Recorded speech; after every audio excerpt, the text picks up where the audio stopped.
밀실 야담을 방문해 주셔서 너무나 감사합니다. 좋아요와 구독은 저에게 큰 힘이 됩니다. 그럼 오늘의 이야기 시작하겠습니다.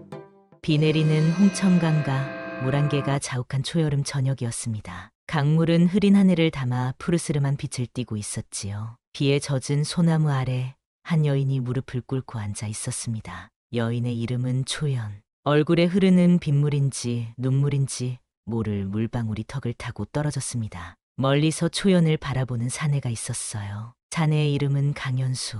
벼슬길에 오르지 못하고 몰락한 양반 집안의 마지막 자손이었죠. 연수는 잠시 발걸음을 멈추고 초연의 모습을 지켜보았습니다. 빗속에 무릎 꿇은 저 모습이 왜 이리 가슴을 저미는지 스스로도 알 수 없었어요. 또 비를 맞고 있구나. 어서 들어가거라. 연수의 목소리에 초연은 화들짝 놀라 일어섰습니다. 허리를 깊이 숙이며 연수를 맞이했어요. 도련님, 이리 나오시면 옷이 다 젖으실 텐데요. 초연의 목소리는 바람에 흔들리는 갈대처럼 가늘었습니다. 연수는 한숨을 내쉬며 비에 젖은 머리카락을 쓸어 올렸어요. 내가 걱정할 일이 아니다. 어서 들어가자. 홍천강변 외진 곳에 자리한 기와집. 한때는 강 건너까지 논밭을 가진 부유한 집안이었지만 지금은 담벼락마저 군데군데 무너져 내린 채 겨우 체면만 유지하고 있었습니다. 이 집에서 연수는 병든 어머니를 모시고 살았어요. 아버지는 일찍 세상을 떠났고 형님들도 병으로 하나둘 떠나보낸 후 이제 이 집안의 대는 연수 하나에 달려 있었죠. 어머님 약은 드렸소? 방으로 들어서며 연수가 물었습니다. 초연은 고개를 끄덕이며 말했어요. 방금 드렸습니다. 잠시 눈을 붙이고 계세요. 연수의 어머니는 오래전부터 병석에 누워 계셨습니다. 갈수록 상태가 나빠지는데 약값은 점점 더 부담스러워졌어요. 연수는 간간히 서당에서 아이들을 가르치며 겨우 낀 일을 이었습니다. 초연은 이 집에서 태어나 자란 여종이었어요. 적어도 사람들은 그렇게 알고 있었죠. 하지만 실은 이 집안 어른이 숨겨 키운 소녀였습니다. 연수도 마을 사람들도 초연의 진짜 정체는 모르고 있었어요. 도련님, 옷이 다 젖으셨네요. 갈아입으셔야 합니다. 초연은 옷장에서 연수의 옷을 꺼내 내밀었습니다. 그때 우연히 손끝이 스쳤어요. 순간 연수의 가슴에 이상한 떨림이 일었습니다. 빗소리만 들리는 고요한 방 안에서 연수는 처음으로 초연을 여종이 아닌 한 여인으로 바라보게 되었어요. 나가 있거라. 당황한 연수가 말했습니다. 초연은 고개를 숙이고 방을 나갔어요. 문이 닫히자 연수는 한숨을 내쉬었습니다. 마음속에서 일어나는 감정을 어떻게 해야 할지 몰랐어요. 어릴 적부터 함께 자란 초연이었지만 이제 와서 이런 감정이 스며드는 것은 예상치 못한 일이었습니다. 밤이 깊어갔습니다. 방 창문으로 비 내리는 소리가 들려왔어요. 연수는 책을 펼쳐들었지만 글자 하나 눈에 들어오지 않았습니다. 자꾸만 비에 젖은 초연의 모습이 떠올랐어요. 연수는 책을 덮고 한숨을 내쉬었습니다. 이런 생각은 하면 안 되지. 밤이 깊어갈수록 홍천강의 비소리는 더 커졌습니다. 마당에서 발자국 소리가 들렸어요. 초연이 매일 밤 이맘때 연수의 방에 따뜻한 물을 가져다주는 시간이었죠. 방문 앞에서 초연의 목소리가 들려왔습니다. 도련님, 물 데워왔습니다. 들어오너라. 문이 열리고 초연이 들어왔습니다. 따뜻한 물이 담긴 대야를 들고 있었어요. 초연은 방 한 구석에 대야를 조심스럽게 내려놓았습니다.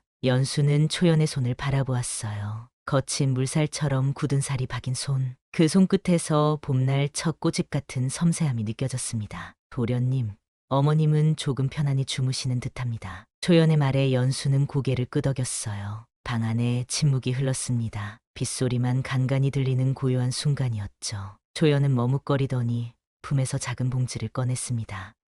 이건 어제 산에서 캐온 약초입니다. 어머님 기침에 좋다고 해서요. 연수는 초연이 내민 봉지를 받아들었어요. 손이 스치자 둘 다 순간 움찔했습니다. 연수는 마음을 가다듬으며 말했어요. 고맙다. 내가 이렇게까지 신경 써줄 필요는 없는데. 아닙니다. 제가 당연히 해야 할 일인걸요. 초연의 눈빛에 진심이 담겨 있었습니다. 연수는 왠지 모를 감정에 목이 메었어요. 자신은 초연에게 늘 주인의 아들로만 대했지만 초연은 언제나 진심을 다해 이 가족을 돌보았죠. 이제 늦었으니 물 먼저 드시고 쉬세요. 저는 이만 물러가겠습니다. 초연은 허리를 숙여 인사하고 방을 나갔습니다. 문이 닫히자 연수는 깊은 한숨을 내쉬었어요. 마음속에서 일렁이는 파도를 어찌할 수 없었습니다. 다음 날 아침 연수는 일찍 일어나 서당으로 향했어요. 비는 그쳤지만 길은 여전히 질척거렸습니다. 서당에 도착하자 아이들이 반갑게 맞아주었어요.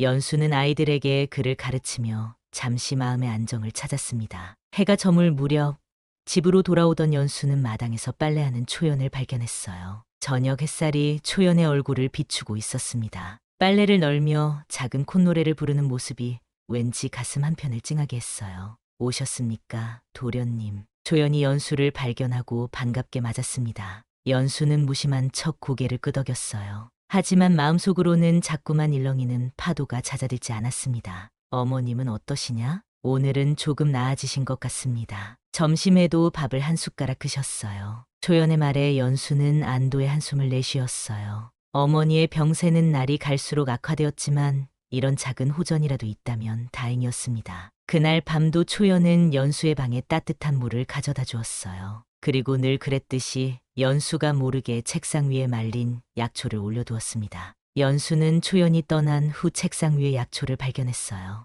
언제부터인지 초연은 이렇게 연수를 위해 작은 정성을 쏟아왔습니다. 내가 선비고 초연은 여종일 뿐이야. 이런 감정은 허락되지 않아 연수는 스스로에게 되뇌었습니다. 하지만 마음속 깊은 곳에서 일어나는 감정은 쉽게 누그러들지 않았어요. 어릴 적부터 함께 자란 초연이었지만 이제는 다른 감정으로 바라보게 된 것을 어쩔 수 없었습니다. 밤이 깊어갔어요. 연수는 잠들지 못하고 창밖을 바라보았습니다. 하늘에 뜬 달빛이 마당을 비추었죠. 문득 마당에 초연의 그림자가 보였어요. 초연은 빨래를 걷고 있었습니다. 늦은 시간까지 집안일을 하는 초연의 모습에 연수는 가슴 한편이 아려웠어요. 나는 도대체 어쩌면 좋단 말인가. 연수는 마음속으로 중얼거렸습니다. 신분의 벽은 너무 높았고 자신의 감정은 점점 깊어만 갔어요. 선비로서의 도리와 한 사람으로서의 마음 사이에서 연수는 깊은 갈등에 빠져들었습니다. 다음 날도 그 다음 날도 연수의 마음은 진정되지 않았습니다. 어느 맑은 아침 연수에게 반가운 소식이 전해졌습니다. 다음 달에 있을 과거 시험 일정이 나왔다는 소식이었어요. 연수는 오랫동안 과거를 준비해왔지만 집안 형편 때문에 시험을 치르지 못했습니다. 이번이 마지막 기회라는 생각에 가슴이 설렜죠. 이번에는 꼭 급제하여 어머님 약값이라도 제대로 마련해야지. 연수는 결심을 다졌습니다. 하지만 현실은 냉혹했어요. 과거를 치르기 위해서는 한양까지 가는 길 비용과 체류 비용이 필요했습니다. 더군다나 어머니의 약값마저 바닥난 상태였죠. 그날 저녁 연수는 방에 앉아 깊은 고민에 빠졌습니다. 조연이 차를 들고 방에 들어왔어요. 도련님, 얼굴이 어두우시네요. 무슨 일 있으십니까? 연수는 한숨을 내쉬며 초연을 바라보았습니다. 과거 시험 일정이 나왔다. 하지만 갈 형편이 안 되는구나. 초연은 잠시 침묵했습니다. 그리고 조심스럽게 입을 열었어요. 도련님께서 과거에 급제하시면 이 집안도 다시 일어설 수 있지 않겠습니까? 어머님 병환도 좋아지실 거고요. 그야 그렇지만 지금 당장 어머님 약값도 없는데 한양은 어떻게 가겠느냐. 초연은 연수의 말에 고개를 숙였습니다. 방을 나선 후 초연은 깊은 생각에 잠겼어요. 무언가 결심한 듯한 표정이었습니다. 다음 날 아침 초연은 일찍 일어나 마을로 향했습니다. 목적지는 마을에서 가장 부유한 유지 최 판서의 집이었어요. 최 판서는 젊은 여인들에게 관심이 많다는 소문이 자자했습니다. 초연은 떨리는 마음으로 최 판서의 집 대문 앞에 섰어요. 가슴이 두근거렸지만 연수를 생각하니 용기가 났습니다. 그녀가 대문을 두드리자 하인이 나왔어요. 무슨 일로 오셨소? 최 판서님을 뵙고 싶습니다. 제가 드릴 말씀이 있어서요. 하인은 초연을 의심스럽게 바라보다가 안으로 들여보냈습니다. 초연은 깊은 숨을 내쉬며 마당을 지나 안채로 향했어요. 최 판서는 너른 마루에 앉아 있었습니다. 초연을 보자 그의 눈에 탐욕의 빛이 어렸어요. 내가 강선비 집 여종이라 하던가? 무슨 일로 날 찾아왔느냐? 초연은 고개를 숙인 채 떨리는 목소리로 말했습니다. 은자 3개만 주시면.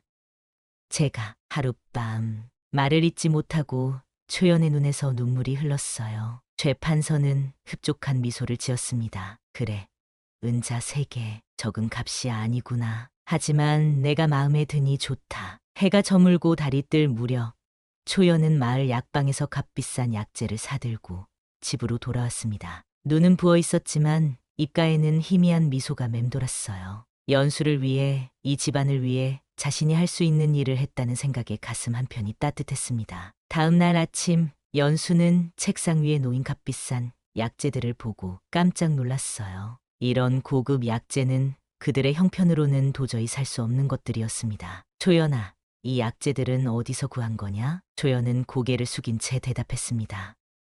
제가 조금 모아둔 돈이 있어서요. 연수는 의아함을 감추지 못했습니다. 여종인 초연이 어떻게 이런 값비싼 약재를 살 수 있었을까요? 하지만 어머니의 병세가 급해 더 캐묻지 않았어요. 고맙다. 하지만 내가 이렇게까지 할 필요는 없었는데. 조연은 미소를 지으며 말했습니다. 도련님께서 과거에 급제하시는 것이 이 집안의 유일한 희망입니다. 제가 어찌 돕지 않을 수 있겠습니까? 연수는 초연의 얼굴을 자세히 살펴보았어요. 눈가가 붓고 얼굴이 창백했습니다. 뭔가 이상한 점을 느꼈지만 곧 다가올 과거 시험 생각에 그 의문을 뒤로 미뤘어요. 그날부터 연수는 과거 준비에 몰두했습니다. 어머니도 새 약재 덕분인지 조금씩 상태가 호전되었어요. 하지만 초연은 날이 갈수록 얼굴빛이 어두워졌습니다. 무슨 일이 있었던 걸까요? 연수는 간혹 초연의 슬픈 눈빛을 발견하고는 했지만 바쁜 공부 때문에 자세히 물어볼 겨를이 없었어요. 최 판서의 집에서 있었던 일은 초연만의 비밀로 남았습니다. 그녀는 그 일을 누구에게도 말하지 않았어요. 자신의 희생으로 연수가 꿈을 이룰 수 있다면 그것으로 충분하다고 생각했습니다. 과거 시험이 다가오는 어느 날 밤, 연수는 잠을 이루지 못하고 마당을 거닐었습니다. 달빛이 고요한 마당을 비추고 있었어요. 그때 담장 너머로 누군가의 말소리가 들려왔습니다. 연수는 호기심에 담장 가까이 다가갔어요. 이제 약속한 대로 다시 찾아올 시간일세. 다음 주 보름날 밤에 기다리겠네. 남자의 목소리였습니다. 이어서 들린 여자의 목소리에 연수는 심장이 멎는 듯했어요. 판서님, 제발 한 번으로 끝내주신다고 하셨잖아요. 조연의 목소리였습니다. 연수는 귀를 의심했어요. 최 판서와 초연이 무슨 관계란 말인가? 허허, 그런 값비싼 약재와 은자를 한 번으로 끝낼 순 없지. 내 도련님이 한양에 가려면 더 많은 돈이 필요하지 않겠나? 하지만 이건 너무 괴로워요. 조연의 목소리가 떨렸습니다. 연수는 충격에 휩싸였어요. 상황을 이해하기 시작했습니다. 조연이 값비싼 약재를 구한 방법, 그녀의 창백한 얼굴, 슬픈 눈빛, 모든 것이 하나로 연결되었죠. 연수는 분노와 슬픔의 주먹을 불끈 쥐었습니다. 더 이상 듣고 있을 수 없어 발걸음을 돌렸어요. 방으로 돌아온 연수는 밤새 잠을 이루지 못했습니다. 다음 날 아침, 연수는 초연을 불렀습니다. 두 사람만 있는 마당에서 연수가 입을 열었어요. 어젯밤에 내가 최 판서와 나눈 대화를 들었다. 초연의 얼굴이 창백해졌습니다. 눈에서는 공포와 부끄러움이 번갈아 스쳤어요. 도련님, 저는 이게 내 방식이냐?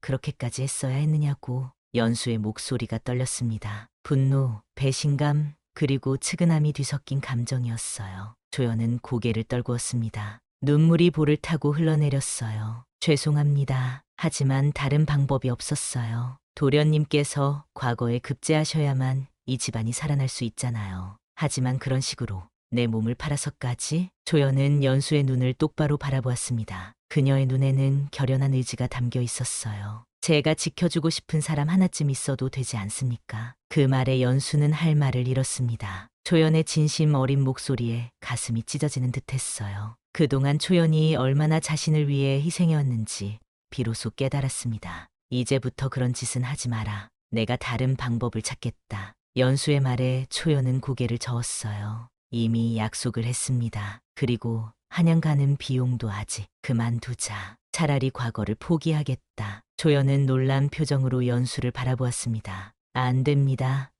도련님의 재능을 이대로 묻어둘 순 없어요. 저는 괜찮습니다. 정말로. 연수는 초연의 어깨를 붙잡았어요. 두 사람의 시선이 마주쳤습니다. 연수의 눈에는 처음으로 초연을 향한 진심 어린 감정이 담겨 있었어요. 내가 어떻게 내 희생 위에 내 꿈을 이룰 수 있겠느냐.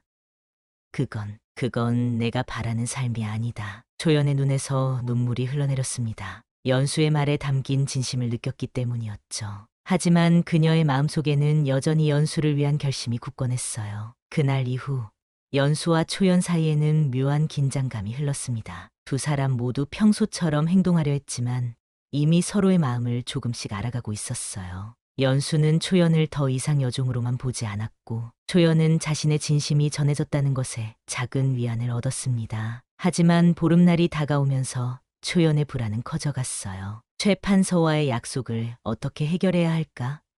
연수를 위해 다시 그 굴욕을 감내해야 할까? 초연은 깊은 고민에 빠졌습니다. 보름날 밤 하늘에는 둥근 달이 높이 떠올랐습니다. 홍천강 물결은 달빛을 받아 은빛으로 반짝였어요. 그러나 비는 하늘을 뒤덮으며 슬슬 내리기 시작했습니다. 초연은 마음을 굳게 먹고 최 판서의 집으로 향할 준비를 했어요. 비록 몸은 떨리고 마음은 무거웠지만 연수를 위해서라면 이 정도 희생쯤은 감내할 수 있다고 스스로를 다독였습니다. 그때 초연의 방문이 열렸어요. 연수가 문간에 서 있었습니다. 어디 가려고 그러느냐? 초연은 놀라서 말문이 막혔습니다. 연수의 눈빛이 날카로웠어요. 도련님, 저는 최 판서에게 가려는 거지? 초연은 고개를 숙였습니다. 부정할 수 없었어요. 연수는 한 걸음 다가와 초연의 손을 잡았습니다. 못 가게 하마, 내가 내 곁을 지키겠다. 연수의 목소리는 단호했습니다. 초연의 눈에서 눈물이 흘러내렸어요. 하지만 도련님의 과거 시험은 어쩌시고 어머님의 약값은 그런 것보다 중요한 게 있다. 내가 내게는 더 소중하다. 연수의 고백에 초연은 믿을 수 없다는 듯 연수를 바라보았습니다. 그동안 가슴 깊이 숨겨왔던 감정이 물결처럼 밀려왔어요. 이러시면 안 됩니다. 저는 그저 여종일 뿐인데. 아니다. 너는 내게 여종이 아니야. 너는 내 마음을 빼앗아 간 사람이다. 비는 점점 더 세차게 내렸습니다. 초연은 혼란스러운 마음에 방을 뛰쳐나와 마당으로 향했어요. 연수도 그녀의 뒤를 따라 나섰습니다. 마당에서 초연은 비를 맞으며 무릎을 꿇었어요. 도련님, 제발 이러지 마세요. 저희 사이에는 넘을 수 없는 벽이 있습니다. 도련님은 양반이시고 저는 비천한 여종일 뿐이에요. 연수는 비를 맞으며 초연 앞에 섰습니다. 그의 옷은 흠뻑 젖었지만 눈빛만은 단호했어요. 그런 건 중요하지 않아. 내 마음이 중요하지. 초연은 고개를 들어 연수를 바라보았습니다. 빗물에 젖은 얼굴로 고백했어요. 저는 도련님께 부끄러운 일들을 했지만 단 한순간도 그 마음만은 거짓이 없었습니다. 제가 도련님을 생각하지 않은 날이 없었어요. 연수는 초연 앞에 무릎을 꿇었습니다. 두 사람의 눈높이가 같아졌어요. 연수는 떨리는 손으로 초연의 젖은 머리카락을 쓰다듬었습니다. 널 미워하려 했는데 더는 안 되겠구나. 내 마음은 이미 너에게로 향해 있었어. 그 말과 함께 연수는 초연을 품에 안았습니다. 빗속에서 두 사람의 체온이 하나로 모였어요. 초연은 연수의 품 안에서 오랜 시간 참아왔던 눈물을 터뜨렸습니다. 이렇게 되면 도련님께 누가 될 텐데 두렵지 않다. 내가 내 곁에 있어 준다면 어떤 어려움도 이겨낼 수 있을 것 같구나. 비는 계속 내렸지만 두 사람의 마음속에는 따스한 봄 기운이 일었습니다. 연수는 초연의 손을 잡고 함께 방으로 들어갔어요. 젖은 옷을 갈아입고 따뜻한 차를 마시며 두 사람은 처음으로 진솔한 대화를 나눴습니다. 사실 난 어릴 적부터 널 특별하게 생각했어. 하지만 내 신분이, 우리 집안의 상황이 그 마음을 허락하지 않았지. 초연은 고개를 숙인 채 말했습니다. 저 역시 도련님을 향한 마음이 늘 있었습니다. 하지만 감히 꿈꿀 수 없었어요. 그날 밤 두 사람은 처음으로 서로의 진심을 나누었습니다. 신분의 벽을 넘어 진정한 마음으로 서로를 바라보게 된 순간이었어요. 최 판서는 초연이 오지 않자 화가 났지만 연수의 단호한 태도에 더 이상 초연을 괴롭히지 못했습니다. 연수는 자신의 재주를 살려 마을 아이들을 더 많이 가르치기로 했어요. 비록 과거의 꿈은 잠시 미뤄야 했지만 초연과 함께하는 삶이 더 소중하다고 느꼈습니다. 연수의 어머니는 날이 갈수록 병세가 악화되었습니다. 초연과 연수는 밤낮으로 어머니를 간호했지만 이제는 회복의 기미가 보이지 않았어요. 어느 비 오는 날 밤 어머니는 연수와 초연을 침상 옆으로 불렀습니다. 연수야, 내게 꼭 해야 할 말이 있구나. 어머니의 목소리는 바람에 스치는 낙엽처럼 가늘었어요. 연수는 어머니의 손을 꼭 잡았습니다. 어머니, 힘드시면 말씀하지 마세요. 조금만 더 쉬시면. 어머니는 고개를 저었습니다. 그녀의 눈에는 오랜 세월 간직해온 비밀의 무게가 어려 있었어요. 이제 더 미룰 수 없구나. 너희들에게 진실을 말해야겠다. 초연은 방 한구석에서 고개를 숙인 채 어머니의 말을 들었습니다. 어머니는 힘겹게 몸을 일으켜 앉으려 했어요. 연수가 어머니를 부축했습니다. 초연아, 내가 이리 와 내 손을 잡아다오. 초연은 조심스럽게 다가가 어머니의 손을 잡았습니다. 어머니의 눈에서 눈물이 흘러내렸어요. 초연이는 내 여종이 아니란다, 연수야. 연수는 놀란 표정으로 어머니를 바라보았습니다. 초연도 믿을 수 없다는 듯 어머니를 쳐다보았어요. 초연이는 내 아버지의 죄 중 하나였단다. 사실은 너와 아무 혈연도 없는 기방 출신 여인의 딸이야. 그 아이를 감춘 건 내 마지막 연민이었다. 방 안에는 무거운 침묵이 내려앉았습니다. 연수는 충격의 말을 잇지 못했어요. 초연은 자신의 출신에 대한 진실을 듣고 눈물을 쏟았습니다. 20해 전 내 아버지가 기방에서 만난 여인이 있었지. 초연이의 어미였단다. 내 아버지는 그 여인에게 많은 재산을 탕진했고 우리 집안은 그때부터 기울기 시작했어. 어머니는 잠시 숨을 고르더니 이야기를 이어갔습니다. 그 여인이 초연이를 낳고 죽었을 때 내 아버지는 아이를 데려왔다. 나는 처음에는 그 아이를 미워했지. 하지만 갓난아이의 죄가 아니라는 생각에 여종으로 키우기로 했단다. 초연은 흐느끼며 어머니의 손을 꼭 잡았습니다. 그동안 자신의 출생에 대해 전혀 알지 못했던 진실이 밝혀진 순간이었어요. 어머니, 저는 미안하다, 초연아. 너를 여종으로 키운 것이 내 잘못이었구나. 하지만 그것이 당시 내가 이 집에서 살아남을 수 있는 유일한 방법이었어. 연수는 자신의 아버지가 저지른 일과 어머니의 오랜 인내에 가슴이 아팠습니다. 그리고 초연을 바라보는 시선이 달라졌어요. 그녀는 여종도 서녀도 아닌 그저 한 사람이었습니다. 이제라도 너희 둘이 서로의 마음을 알게 되어 다행이구나. 나는 늘 초연이가 내 곁에서 너를 지켜주길 바랐단다. 연수야. 어머니의 말에 연수와 초연은 서로를 바라보았습니다. 그들 사이에 놓여있던 신분의 벽이 무너지는 순간이었어요. 어머니, 저는 초연을 진심으로 사랑합니다. 이제 어떤 일이 있어도 초연을 지키겠습니다. 어머니는 약한 미소를 지었습니다. 그래, 그것이 내 마지막 소원이란다. 초연이를 여종이 아닌 내 진정한 반려로 대해다오. 그날 밤 어머니는 평화롭게 눈을 감았습니다. 마지막 비밀을 밝히고 세상을 떠난 어머니의 얼굴은 오랜만에 편안해 보였어요. 연수와 초연은 어머니의 장례를 정성껏 치렀습니다. 장례를 마친 후 연수는 초연에게 말했어요. 이제 우리 사이에는 아무런 장벽도 없어. 내가 여종이 아니니 내가 널 아내로 맞이해도 세상이 손가락질할 이유가 없지. 초연은 미소 지었지만 그 미소 뒤에는 여전히 불안함이 숨어 있었습니다. 하지만 제 어미가 기방 여인이었다는 사실이 알려지면 연수는 초연의 손을 꼭 잡았습니다. 그건 중요하지 않아. 중요한 건 내가 어떤 사람인지, 우리가 서로를 얼마나 사랑하는지야. 두 사람은 어머니의 유언대로 새로운 삶을 시작하기로 했습니다. 비록 가난했지만 서로의 사랑으로 충만한 나날이었어요. 어머니의 장례를 치른 지 한 달 후 연수에게 뜻밖의 소식이 전해졌습니다. 홍천영감이 연수의 재능을 알아보고 그를 추천해 특별 과거 시험의 기회를 주기로 했다는 소식이었어요. 연수에게는 놀라운 기회였습니다. 초연아, 이번엔 정말 과거에 도전해볼까 한다. 우리 집안을 다시 일으킬 수 있는 기회야. 초연은 기쁨과 걱정이 교차하는 표정으로 연수를 바라보았습니다. 정말 기쁜 소식이에요. 도련님의 재능을 드디어 세상에 보여줄 수 있겠네요. 연수는 더 이상 자신을 도련님이라 부르지 말라고 여러 번 말했지만 초연은 여전히 습관처럼 그를 도련님이라 불렀어요. 오랜 세월의 습관을 버리기는 쉽지 않았습니다. 홍천영감의 도움으로 연수는 한양으로 향했어요. 출발하기 전 연수는 초연의 손을 꼭 잡았습니다. 기다려주렴. 내가 반드시 급제해서 돌아오마. 그때는 당당하게 너를 아내로 맞이하겠다. 초연은 미소 지으며 고개를 끄덕였습니다. 하지만 마음 한구석에는 불안함이 자리 잡고 있었어요. 연수가 과거에 급제하면 그의 세계는 더욱 넓어질 텐데 과연 자신 같은 여인을 여전히 원할까 하는 의심이 들었습니다. 연수가 떠난 후 초연은 홀로 집을 지켰어요. 날마다 연수의 안녕을 기원하며 빗자루로 마당을 쓸고 방을 정리하고 문 앞에 들꽃을 꽂아두었습니다. 마을 사람들은 이제 초연이 단순한 여종이 아니라는 사실을 알게 되었지만 여전히 그녀를 향한 수군거림은 그치지 않았어요. 들었어? 강선비 집 여종이 사실은 기방 여인의 딸이라네. 거기다 이젠 주인 아들과 사이가 좋다지.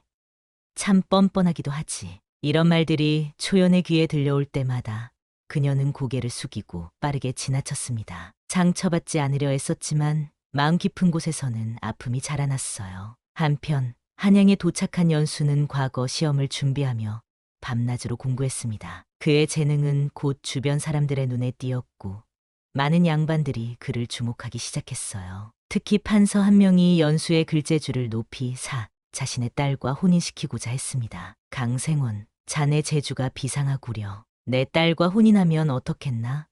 과거에 급제하는데도 큰 도움이 될 텐데. 연수는 공손하게 거절했습니다. 감사합니다만 제가 이미 마음을 준 사람이 있습니다. 판서는 실망한 기색이었지만 더 이상 강요하지 않았어요. 하지만 이 소식은 곧 다른 양반들 사이에 퍼졌고 연수가 기방 여인의 딸과 혼인하려 한다는 소문이 돌기 시작했습니다. 과거 시험날 연수는 마음을 가다듬고 시험장에 들어섰어요. 그의 글재주는 빛을 발했고 시험관들은 그의 답안에 감탄했습니다. 결국 연수는 장원급제라는 놀라운 성과를 이루었어요. 임금님 앞에서 어전 시험을 치를 때도 연수의 재능은 모두를 놀라게 했습니다. 강연수, 너의 글재주는 참으로 뛰어나구나. 이제 조정의 벼슬길이 열렸으니 나라를 위해 힘써 일하거라. 임금님의 말씀에 연수는 깊이 고개를 숙였습니다. 그러나 기쁨도 잠시 연수의 혼인 계획에 대한 소문이 임금님의 귀에도 들어갔어요. 듣자 하니 내가 기방 여인의 딸과 혼인하려 한다고? 그것이 사실이냐? 연수는 망설임 없이 대답했습니다. 네, 전하. 그녀는 제 마음을 알아주는 유일한 사람입니다. 임금님은 미간을 찌푸렸어요. 조정의 관리가 그런 출신의 여인을 아내로 맞이한다면 어찌 백성들의 존경을 받겠느냐?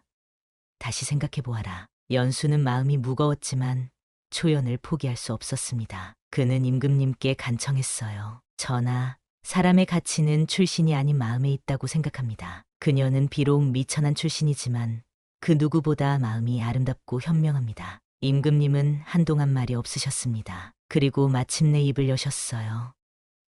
좋다. 내 뜻이 그토록 확고하다면 나는 그 혼인을 허락하마. 하지만 알아두어라. 조정에서 너를 향한 시선이 곱지만은 않을 것이다. 연수는 깊이 고개를 숙여 감사의 인사를 올렸습니다. 그리고 즉시 홍천으로 돌아갈 준비를 했어요. 하지만 조정에서는 이미 연수의 혼인을 막기 위한 움직임이 시작되었습니다. 일부 대신들은 연수가 금품을 받고 시험에 통과했다는 거짓 소문을 퍼뜨리기 시작했어요. 또한 초연의 어머니가 기방 여인이었다는 사실을 확대해 이야기했습니다. 홍천에 있던 초연은 이러한 소문을 듣지 못했지만 마을 사람들의 달라진 시선을 느꼈어요. 어느 날 한 노파가 초연을 찾아왔습니다. 초연아, 내가 강선비를 정말 생각한다면 그를 떠나는 게 좋을 게다. 내가 그의 곁에 있으면 그는 벼슬길에서 어려움을 겪을 거야. 초연은 가슴이 찢어지는 듯한 아픔을 느꼈습니다. 노파의 말이 사실일까요?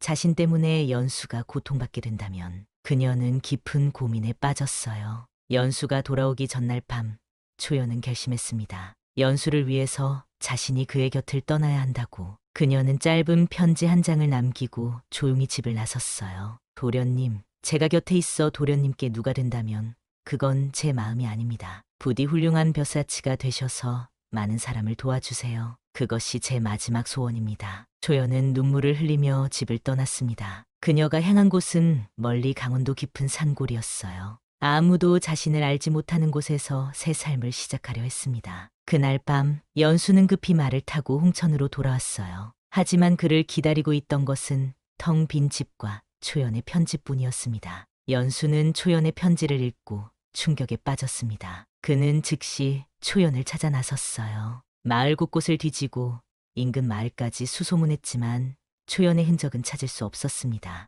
어찌된 일인지 모르겠소. 초연이 갑자기 떠났다는데 어디로 갔는지 아시오? 마을 사람들은 고개를 저었어요. 하지만 연수는 포기하지 않았습니다. 그는 벼슬도 뒤로하고 초연을 찾아 강원도 곳곳을 돌아다녔어요. 한 달이 지났을 때 연수는 깊은 산골 마을에서 초연의 소식을 듣게 되었습니다. 그 마을에 최근 젊은 여인이 혼자 이사와 비단을 짜며 살고 있다는 이야기였어요. 연수는 즉시 그 마을로 향했습니다. 작은 초가집 앞에 선 연수는 떨리는 마음으로 문을 두드렸어요. 문이 열리고 초연이 나타났습니다. 초연은 연수를 보자 놀라움의 말을 잇지 못했어요. 도련님. 연수는 초연의 손을 꼭 잡았습니다. 왜 떠났느냐?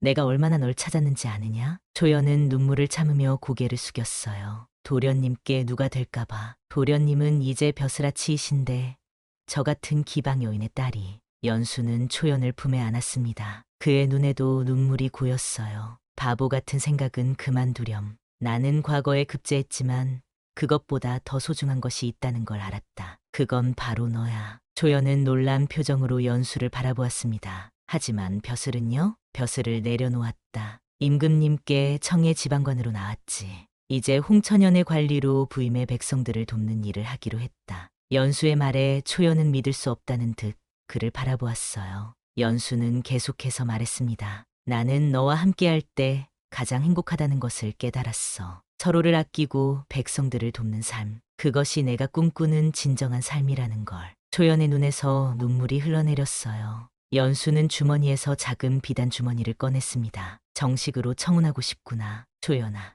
나의 아내가 되어주겠느냐? 초연은 감격의 말을 잇지 못했습니다. 그녀는 고개를 끄덕이며 연수의 품에 안겼어요. 나는 과거를 잊지 않는다. 너는 내 모든 시작이었고 이제는 내 전부다. 연수의 말에 초연은 눈물 어린 미소를 지었습니다. 당신은 날 여종이 아닌 사람으로 불러준 첫사람이에요. 연수는 초연의 이마에 부드럽게 입을 맞추었습니다. 넌 내게 처음이자 마지막 봄이다. 몇 해가 지나 홍천강변에 작은 집이 들어섰습니다. 연수는 현의 관리로 일하며 백성들의 어려움을 돌보았어요. 초연은 비단을 짜며 가난한 아이들을 돌보는 일을 했습니다. 두 사람은 신분의 벽을 넘어 진정한 사랑을 이룬 부부로 마을에서 존경받았어요. 봄이면 두 사람은 홍천강가에 앉아 흐르는 물결을 바라보곤 했습니다. 강물처럼 그들의 사랑도 계속해서 흘러갔어요. 때로는 거칠게, 때로는 잔잔하게. 하지만 끊임없이 앞으로 나아가며 이렇게 강가에 앉아 있으면 처음 널 본 날이 생각나는구나. 비 내리는 날